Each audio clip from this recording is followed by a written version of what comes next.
Collector Shri को आवेदन पत्र देने आए हैं और उसके अंदर मजमून ये लिखा हुआ है कि हम गुजरात के जनता के ऊपर यूसीसी का कानून लाने के लिए सरकार हिलचाल कर रही है। इसलिए हमारे कानों पर जब बात पड़ी वैसे ही मुसलमान जाग उठा, क्योंकि सरकार सोच रही है मुसलमान सोया हुआ है, लेकिन मुसलमान सोया नहीं हुआ है, ये बेदार कौम है।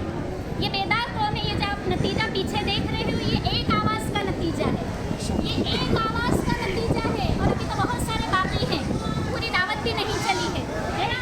तो हम पर जो कानून लाया जा रहा है, हम उसके अपोजिट क्यों है, हम उसका विरोध क्यों कर रहे हैं? देखो, हमारी शरीयत ने हमको जो कानून दिए हैं, जैसे मेरे लिए मेरे शौहर के हुकूक, शौहर पर मेरे हुकूक, मैं माँ हूँ तो मेरे पर बच्चों के हुकूक, उन तमाम हुकूक से हम राज़ी हैं। हमारी शरीयत ने जो उसूल दिए हैं उससे हम राज़ी हैं, तो हम पर नए कानून क्यों लादे जा रहे हैं? और संविधान के मुताबिक है ना, आर्टिकल 26, 28 और 29 के मुताबिक हमें अपने कल्चर को फॉलो करने की इजाज़त है। यानी हर मज़हब का लोग है ना, हर मज़हब का इंसान अपने मज़हब को फॉलो कर सकता है, वो भी आज़ादी के साथ। तो हमको तो हमारे मज़हब को फॉलो करने के लिए हमेशा कभी हिजाब पर डांटा जाता है, कभी ट्रिपल तलाक लाया जाता है, कभी हमारे नबी सल्लल्लाहु अलैहि वसल्लम की शान में गुस्ताखी की जाती है। बार बार मुसलमान ही क्यों आ रहा है? बार बार मुसलमान इसलिए आ रहा है कि बेरोजगारी का मुद्दा पीछे हट जाए। बार बार मुसलमान इसलिए आ रहा है कि शिक्षण का मुद्दा पीछे हट जाए। बार बार मुसलमान इसलिए आ रहा है कि औरतों और बच्चों की जो इज्जतें लूटी जा रही है ना, वो मुद्दा सामने ना आए। बस मुसलमान मुसलमान करके हर मुद्दे को आगे लाया जा रहा है, सारे मुद्दे पीछे हैं। फिलहाल गुजरात की सरकार पर 3.25 लाख करोड़ का कर्जा है, लेकिन यहाँ क्या लाई जा रही है? यूसीसी लाई जा रही है। सरकार तल पापड़ हो रही है यूसीसी लाने के लिए। पहले हमारे सारे मुद्दे हल करो। किसान आज तक खुश नहीं है, किसान को आज तक इंसाफ नहीं मिला है ना। तो कहा कि तुम लोग सिर्फ मुसलमानों पर जुल्म क्यों करते हो?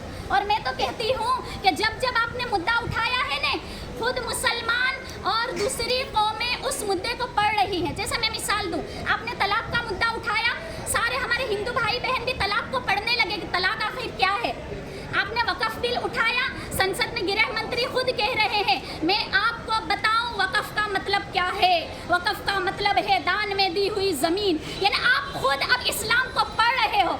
हमें तो बड़ा अच्छा लगा, इस्लाम फैल रहा है, हमको तो बड़ा अच्छा लगा। लेकिन आप हमारे असल मुद्दे पर आ जाओ, हमारे असल मुद्दे पर आ जाओ कि हमारे जवान बच्चों को रोज़गार कैसे देना है ना। हमारे जवान बच्चे, हमारी जनरेशन को आला ओहदों पर कैसे बिठाना है।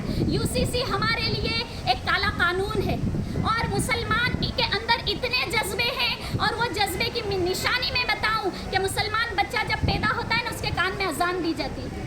तो कोई मुसलमान सोया हुआ नहीं है, वो जज्बात वाला है, वो जागा हुआ है, उसके अंदर ईमान के शोले भड़क रहे हैं है ना।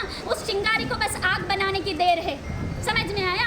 तो कहा कि देखो 21वें लॉ कमीशन के मुताबिक है ना, जेपीसी ने मंतव्य लिए थे कि यूसीसी लाना है या नहीं।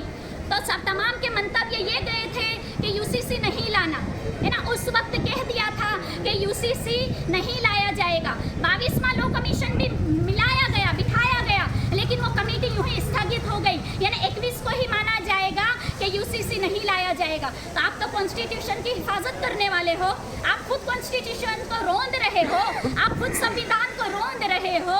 हमारी बेहतरी के लिए कोई कानून लाओ, हमारी बेहतरी के लिए।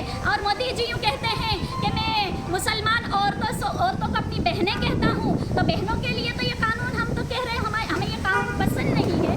तो हमारे लिए कोई ऐसा कानून लाएं कि हम सही तरीके पर सुकून से अपने मुल्क में रह सके। देखो, जब भारत आज़ाद हुआ, हमें पाकिस्तान वाले बुला रहे थे, लेकिन हमें